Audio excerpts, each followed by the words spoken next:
I remember when I was really young, I asked my mom one time. I said, "Mom, how do we know that we're right?" Because, you know, I read the Bible at night, I laid up thinking about God. My life growing up was very good, I'd say. I enjoyed it. My mother was a single mother. I had always grown up in the church. Like, we had a church called Pomona Valley Christian Church that we were really, really involved with. The preachers were like second dads to me.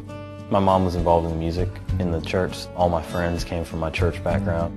I moved around a lot. I moved around about once a year from 4th grade on until the 8th grade. I came home one day from school, and this guy that was the janitor from the marina where I lived, he'd found a surfboard in the trash can. And he was like, "Hey man, do you want a surfboard?" And I was like, "All right, cool, yeah, I'll definitely take it."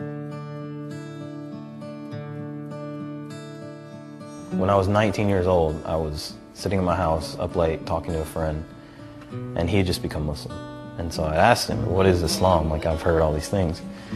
And he started to tell me, and it was the most amazing conversation I think still to this day I've ever had.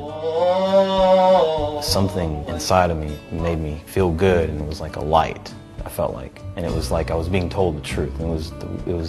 It's hard to explain, but it was amazing. A result of this relationship we have with God. Kind of went through this whole like 5-year kind of battle with myself, like, you know, am I good enough to be a Muslim? Is it the right thing to be doing, you know?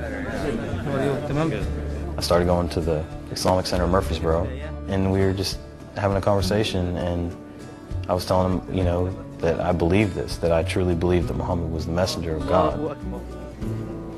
And he told me, he was like, "You know, Matt, I think you've been a Muslim for a really long time and you didn't know it." And I was like, "I think so too."